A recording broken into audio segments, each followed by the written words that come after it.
This video is going to be very weird. Are you ready for Valve Index as an app published by Valve to test your PC to find out if it's compatible with their headset? And that's it. That's literally it. It's just a few menus and buttons. There's nothing to do in there. But despite this, a review appeared a few years ago that really piqued my interest. Let's take a look. Good solid game. Got plenty of playthroughs before the dialogue became repetitive in the slightest. The characters really get you worked up. It'll have you on the edge of your seat until the very last minute. The game is very deep and rich in story, and the graphics are among the best I've ever laid my eyes on.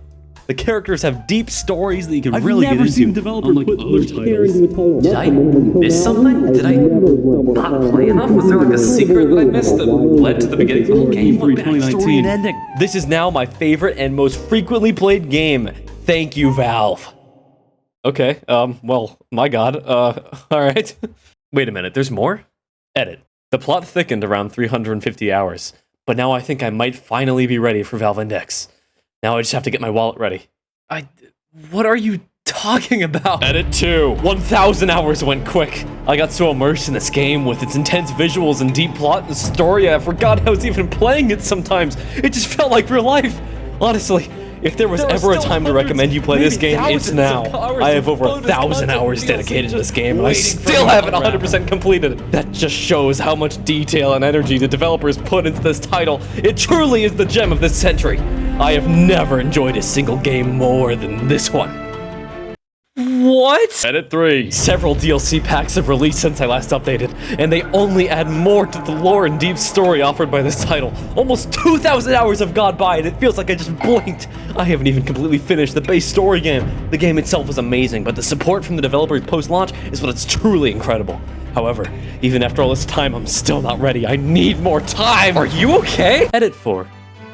I met with the developers of this astonishing game, and they gave me a detailed look at the design process behind some of the graphical highlights of this masterpiece. Who knew so many marvels of engineering could be poured into a single AAA release? As I crossed the 3,000-hour boundary, I only dove deeper and deeper into the rich and intense lore of the story, and I began pondering whether this fine art should be on the same wall as the Mona Lisa or the Birth of Venus. Mona Lisa, Birth of Venus? Edit 5. I have just crossed the 5,000-hour mark! 5,000 full hours, and they were not wasted. In fact, they were fully, totally spent enjoying, marveling, and indulging myself in this complete showcase of exquisite fine art. This game, with its unparalleled realism, its endless, plentiful story, and strikingly oblivious attention to detail and care, it just absolutely blows me away! This game, if you could even do it the injustice of calling it a game, is just so absolutely wildly far ahead of its time that I can't even describe it in English. The ancient tongue must be used!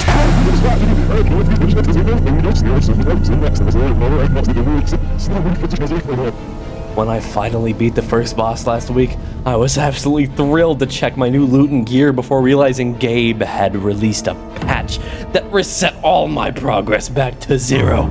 I could practically hear him sitting back playing his eternal developer copy of Portal 3 and cackling at me as I completely restart the game from the top.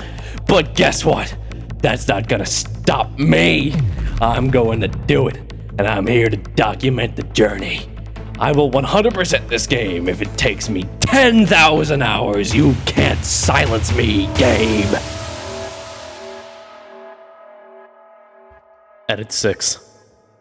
After 6,000 hours of playing this game and nothing else, I decided to try out some other games and take a short break, only to see whether the technology used in today's greats can surpass the high bar set by this title. The conclusion that I came to is that the latest update to the game, which added path tracing outside photo mode and the DLSS 3 with frame generation, allow this wonderful indie game to grab the new AAA titles by the throat. I played through some of the Game of the Year 2023 nominees, such as Baldur's Gate, Tears of the Kingdom, among others. I'm still at a loss of words for how Valve was able to accomplish this feat of engineering. Even while hundreds of hours deep in other games, yes, even while deeply and thoroughly enjoying a game such as Nintendo's continuation to Breath of the Wild, I still found myself humming along to Valve's composition, rather than Nintendo's soundtrack. And whenever Link appeared on screen, the only thing I saw was Gaben staring back at me. Gaben looked me deep into my soul, sighed deeply, and then he told me, "Why are you playing, trash game? Go back and finish Are You Ready for Valve Index. If you haven't hit 10,000 hours, you haven't even finished the main story." As we all should know, it's offensive to disobey a direct order from Father Newell himself. So for the sake of humanity, I will be finishing the game, and I am here to document the journey. It will not be easy, not by any means, but the fact that this game is such a masterpiece will make it a bit easier. Maybe I'm just picky now, seeing as how I've had a break to play some of the newer releases, but my opinion will never change. I am in love with this game, and it will always be my all-time favorite by far. You know, now that I'm thinking about it, maybe there is something to this. I mean, the last time I played this game was June 30th of 2022, and I only played for 14 minutes, so maybe I just missed something? Maybe this game is really good? Alright, I'm gonna reinstall this. I'll link a full playthrough in the description of this video if you want to watch it.